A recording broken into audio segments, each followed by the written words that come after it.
20वीं सदी को टेक्नोलॉजी की सदी कहा जाता है क्योंकि इस एक सदी में इंसान ने जितनी तरक्की की है उतनी पिछली कई हजार सालों में भी नहीं की थी। इसी सदी में हवाई जहाज, एरोप्लेन की खोज हुई। वहीं दूसरी तरफ समंदरी जहाजों की भी कई तरह की बनावट सामने आई। ये शिप्स, समंदरी जहाज या कश्तियां कई हजार सालों से इंसानों के व्यापार और सफर की जरूरतों को पूरा करती आ रही है। 19वीं 20वीं सदी में इन जहाजों की डिमांड बढ़ते व्यापार की वजह से और भी ज्यादा बढ़ गई। 19वीं सदी के आखिर तक दुनिया का ज्यादातर व्यापार इन्हीं शिप्स और जहाजों से ही होता था, समंदर के रास्ते। इसीलिए बड़ी बड़ी कंपनीज ने बड़े बड़े शिप्स बनाने शुरू कर दिए। इन्हीं कंपनीज में से ब्रिटेन की एक व्हाइट स्टार लाइन नाम की कंपनी ने दुनिया का सबसे मशहूर जहाज टाइटैनिक तैयार करवा डाला। इसका पूरा नाम रॉयल मेल शिप टाइटैनिक था, जो ब्रिटिश पैसेंजरों के लिए बना था। साल 1909 में उत्तरी आयरलैंड के शहर बेलफास्ट में इसको बनाने का काम शुरू किया गया। टाइटैनिक व्हाइट स्टार लाइन की मिल्कियत में था और इसे हारलैंड और वोल्फ फर्म ने तैयार किया था। इसी व्हाइट स्टार लाइन कंपनी ने उसी दौर में बिल्कुल टाइटैनिक जैसे ही दो सिस्टर शिप्स ओलंपिक और ब्रिटेनिक भी तैयार की थी, जो व्हाइट स्टार लाइन कंपनी की ही मिल्कियत थी। इन तीनों शिप्स में टाइटैनिक सबसे बड़ी थी। उस वक्त टाइटैनिक का सिर्फ ढांचा तैयार होने में 2 साल लग गए थे। ढांचा तैयार होने के बाद और 1 साल इसका स्ट्रक्चर बनाने और इसको अंदर से सजाने में लग गया था। इसकी बनावट में 3000 मजदूरों ने काम किया। टाइटैनिक कितना बड़ा था? ये 882 फीट लंबा, 92 फीट चौड़ा और 175 फीट ऊंचा था। इसका कुल वजन तकरीबन 46,000 टन था। 3,500 पैसेंजर इस पर सवार हो सकते थे। उस वक्त टाइटैनिक को बनाने में $7.5 मिलियन, 75 लाख अमेरिकी डॉलर्स की लागत लगी थी। टाइटैनिक में एक रेस्टोरेंट, एक जिम और एक स्विमिंग पूल बनाया गया था। इसके अलावा टाइटैनिक का खुद का एक न्यूज़पेपर एटलांटिक डेली बुलेटिन भी था, जो हर रात शिप के अंदर ही प्रिंट होता था। ईंधन का धुआं निकालने के लिए जहाज पर 4 बड़ी चिमनियां भी बनाई गई थी। हर चिमनी की लंबाई 81 फीट तक ऊंची थी। टाइटैनिक के अंदर की डिजाइन लंदन की मशहूर होटल द रिट्ज से प्रभावित होकर बनाई गई थी। जहाज में 50 टेलीफोन थे, जिनके जरिए मुसाफिर जमीन तक कांटेक्ट कर सकते थे। टाइटैनिक का पहला और आखिरी सफर। टाइटैनिक ने अपने पहले सफर की शुरुआत 10 अप्रैल 1912 में कैप्टन एडवर्ड स्मिथ की क़यादत में शुरू की। उस वक्त टाइटैनिक शिप इतना फेमस था कि जिस दिन टाइटैनिक दक्षिणी हैमिल्टन की बंदरगाह से रवाना हो रहा था, तो उसको सिर्फ देखने के लिए 1 लाख लोग दरिया किनारे पर आ पहुंचे थे। दक्षिणी हैमिल्टन से 10 अप्रैल को निकलने वाला ये जहाज फ्रांस की एक बंदरगाह शेरबर्ग पर कुछ देर के लिए रुका था। वहां से कुछ पैसेंजर्स को पिकअप करने के बाद अगले दिन टाइटैनिक ने अपना पड़ाव आयरलैंड की बंदरगाह क्वींसटाउन पर डाला और वहां से उसी दिन 11 अप्रैल को ही न्यूयॉर्क के लिए रवाना हो गया। ब्रिटेन से शुरू होने वाला ये सफर कुल 7 दिनों का था। 17 अप्रैल 2012 को टाइटैनिक को न्यूयॉर्क पहुंचना था, लेकिन बदकिस्मती से ये जहाज अपना पहला सफर ही पूरा ना कर सका और 14 अप्रैल की रात 11:40 पर एक हिमखंड से टकरा गया। 3,500 पैसेंजर्स की कैपेसिटी वाले इस जहाज पर उस रात लगभग 2200 लोग सवार थे। 2,200 लोग, जिनमें उस वक्त के बहुत से अमीर और फेमस लोगों के अलावा व्हाइट लाइन कंपनी के चेयरमैन जे ब्रूस इसमे और टाइटैनिक के रूफ डिजाइनर थॉमस एंड्रयूज भी सवार थे। जे ब्रूस वो शख्स था जिसने जहाज का लंगर उठाते वक्त दावा किया था कि टाइटैनिक कभी नहीं डूब सकता। हादसा कैसे हुआ था?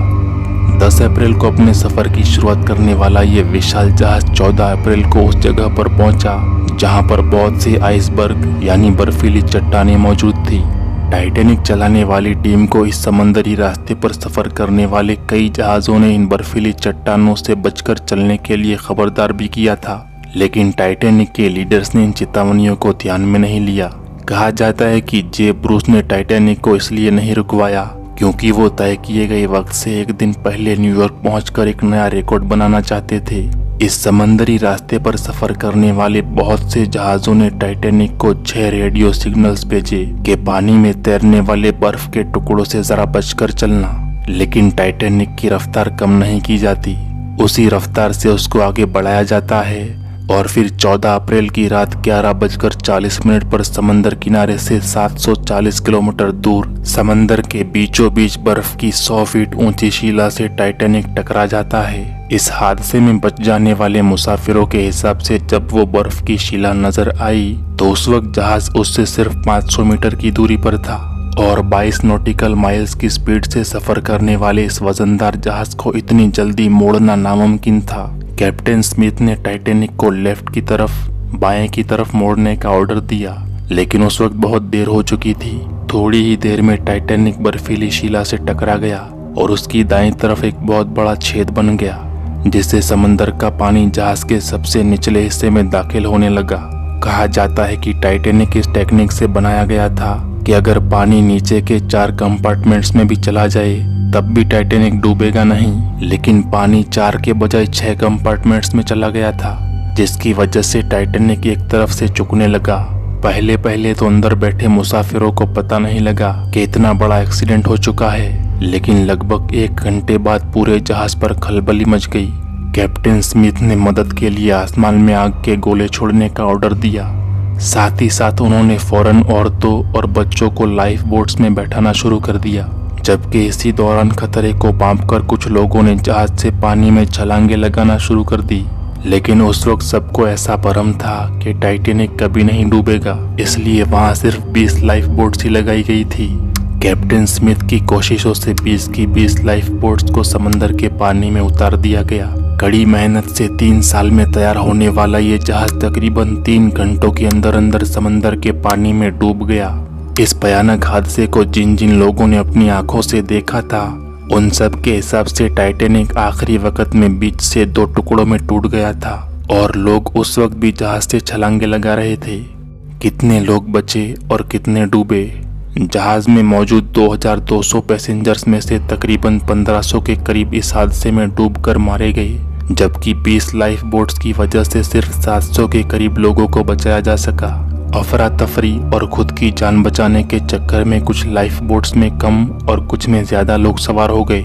जिस वक्त टाइटैनिक डूब रहा था उस वक्त उसके करीब कैलिफोर्नियन नाम का एक जहाज भी मौजूद था, जो टाइटैनिक से सिर्फ 37 किलोमीटर की दूरी पर था। लेकिन इस जहाज के कप्तान ने टाइटैनिक की तरफ से भेजे जाने वाले किसी सिग्नल्स पर कोई ध्यान नहीं दिया और अपना सफर जारी रखा। कैलिफोर्नियन के अलावा जो जहाज टाइटैनिक के सबसे करीब था वो RMS कार्पेथिया था। कार्पेथिया उस वक्त टाइटैनिक से तकरीबन 107 किलोमीटर की दूरी पर था। सिग्नल्स मिलने के बाद कार्पेथिया के कैप्टन हेनरी आर्थर ने फौरन अपने शिप का मुंह टाइटैनिक की तरफ मोड़ दिया और सुबह के 3:30 बजते टाइटैनिक के करीब पहुंच भी गए। लेकिन टाइटैनिक कार्पेथिया के पहुंचने से 1 घंटे पहले ही पानी में डूब चुका था। जिंदा बच जाने वालों में से लगभग 700 लोग कार्पेथिया में सवार हो गए। अब ये कार्पेथिया नामी जहाज टाइटैनिक में से बचे हुए लोगों को लेकर 18 अप्रैल को न्यूयॉर्क पहुंचा। इसके कैप्टन को अमेरिकी कांग्रेस ने एक चांदी की टॉफी भी दी थी लोगों की जान बचाने के लिए। टाइटैनिक लगभग 1 सदी पहले डूबा था, लेकिन आज तक इस पर वैज्ञानिकों की रिसर्च जारी है। हादसे के बाद होने वाली छानबीन में जहाज के कैप्टन जॉन स्मिथ को इसका जिम्मेदार ठहराया गया कि उन्होंने ही मुख्तलिफ जहाज़ों से मिलने वाले बर्फीली चट्टानों के खतरे के सिग्नल्स को नज़रअंदाज किया था। इसके अलावा टाइटैनिक पर ज़रूरत से कम लाइफ बोट्स रखने की लापरवाही भी उन्हीं के सर पर थोपी गई, क्योंकि अगर ज़्यादा लाइफ बोट्स होती तो इतने सारे लोग नहीं मारे जाते। अब इन सारी कोताहियों के बावजूद जॉन स्मिथ औरतों को और बच्चों को आखिरी दम तक लाइफ बोट्स में सवार करवाते रहे। कहा जाता है कि स्मिथ वो आखिरी शख्स था जिसने टाइटैनिक से तब छलांग लगाई जब वो पूरी तरह से डूब चुका था। इसी वजह से कैप्टन स्मिथ को टाइटैनिक पर मौजूद सबसे बहादुर इंसान माना जाता है और इंग्लैंड में उनकी एक मूर्ति भी बनवाई गई है। अब कप्तान ने तो बहुत बहादुरी दिखाई, लेकिन इसके मालिक व्हाइट स्टार लाइन के चेयरमैन ब्रूस इसमे ने जैसे ही देखा कि टाइटैनिक अब डूबने वाला है, वैसे ही वो फौरन एक लाइफ बोट में कूद गया और अपनी जान बचाकर भाग निकला। ब्रूस पर यह इल्जाम भी लगा कि उसने ही कैप्टन जॉन स्मिथ को टाइटैनिक की रफ्तार कम ना करने को कहा था। इसी वजह से ब्रूस को टाइटैनिक पर मौजूद सबसे खुदगर्ज और बुज़दिल इंसान कहा गया। टाइटैनिक का मलबा उसके डूबने के 70 साल बाद यानी 1985 में एक अमेरिकी retired navy officer Robert Ballard ने ढूंढ निकाला था। टाइटैनिक का ये मलबा समंदर की तह में 3800 मीटर नीचे आज भी मौजूद है। जैसा कि हादसे में बच जाने वाले कई लोगों ने ये बताया था कि टाइटैनिक बीच से 2 हिस्सों में टूट गया था, लेकिन उस वक्त उनकी ऐसी बातों पर किसी ने कोई यकीन नहीं किया था। मगर जब 1985 में इसका मलबा मिला तो ये बात साबित हो गई कि वो लोग सच बोल रहे थे और टाइटैनिक वाकई टूटकर 2 हिस्सों में बट गया था। इसके अलावा एक इन्वेस्टिगेटिंग टीम ने टाइटैनिक के मलबे से ये बात पता लगाई कि टाइटैनिक में बर्फीली शिला से टकराने से पहले ही आग लग चुकी थी, जिससे जहाज का निचला हिस्सा कमजोर हो चुका था। यही वजह थी कि बर्फ शिला के टकराने से जहाज के नीचे के हिस्से को ज्यादा नुकसान पहुंचा था। ये आग जहाज के 3 मंजिला फ्यूल स्टोर में भड़की हुई थी और इसकी तपिश 1000 सेंटीग्रेड तक जा पहुंची थी। टाइटैनिक की टीम ने आग बुझाने की कोशिशें की, लेकिन वो लोग नाकाम रहे और आग को वैसे ही छोड़ दिया और शायद अंदर के मुसाफिरों को भी इस आग के बारे में नहीं बताया गया। ये जानकारी टाइटैनिक के मलबे पर 3 साल तक रिसर्च करने वाले आयरलैंड के एक जर्नलिस्ट सेनन मोलोनी ने दी थी। कुछ बातें जो जानने लायक है। टाइटैनिक के इस हादसे में तकरीबन 300 लाशें मिली। इनमें से ज्यादातर को कनाडा के शहर हॉलीफैक्स में एक कब्रिस्तान में दफन किया गया था। बाकी लोगों की लाशें कभी नहीं मिल पाई और इन ना मिलने वालों में जहाज के कैप्टन जे स्मिथ की लाश भी शामिल है। जहाज जब बिल्कुल डूबने के करीब आया था तो वहां पर मौजूद म्यूजिशियंस ने म्यूजिक बजाना शुरू कर दिया था ताकि आखिरी मिनटों में लोग घबराहट का शिकार ना हो। टाइटैनिक डूबने के बाद बच जाने वाले मुसाफिरों में सबसे कम उम्र मुसाफिर बेबी मेल्विना थी, जो उस वक्त सिर्फ कुछ ही महीनों की थी। मेल्विना 98 साल तक जिंदा रही और 2009 में उनकी मौत हुई। मेल्विना को टाइटैनिक का लास्ट सर्वाइवर कहा जाता था।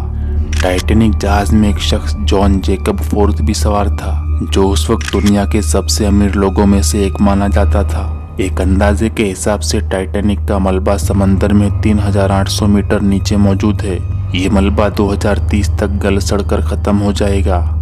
टाइटैनिक के अंदर एक ऐसी नर्स भी मौजूद थी जो हादसे में बच जाने के 4 साल बाद एक और समुद्री हादसे में भी जान बचाने में कामयाब रही। उनका नाम वायोलेट जेसॉय था। 20वीं सदी के इस हादसे पर अब तक बहुत सी किताबें लिखी जा चुकी है, फिल्में भी बन चुकी है, लेकिन 1997 में बनने वाली जेम्स कैमेरॉन की टाइटैनिक फिल्म को बहुत सराहा गया। जेम्स कैमेरॉन की टाइटैनिक फिल्म ने 11 ऑस्कर अवार्ड जीते, जबकि ये फिल्म 14 ऑस्कर अवार्ड के लिए नॉमिनी हुई थी। इस फिल्म ने 2 अरब से ज्यादा का बिजनेस किया। 1997 में ये फिल्म उस वक्त तक बनने वाली सबसे महंगी फिल्म थी। इस पर तकरीबन 20 करोड़ डॉलर्स की लागत लगी थी। यानी टाइटैनिक को बनाने में जितना खर्चा लगा था उससे ज्यादा खर्च टाइटैनिक फिल्म बनाने में लगा था। इसी हादसे के बाद ये कानून बनाया गया कि जिस जहाज में जितने पैसेंजर सवार होंगे उनके हिसाब से उस जहाज पर उतनी ही लाइफ बोट्स रखी होनी चाहिए। 16 देशों ने मिलकर इंटरनेशनल आइस पेट्रोल सिस्टम भी तैयार करवाया, जिसके हिसाब से एक टीम अटलांटिक ओशन में मौजूद बर्फीली शिलाओं की जानकारी इन रास्तों पर सफर करने वाले जहाजों को पहुंचाती रहेगी, ताकि आने वाले वक्त में टाइटैनिक जैसा दूसरा हादसा पेश न आए।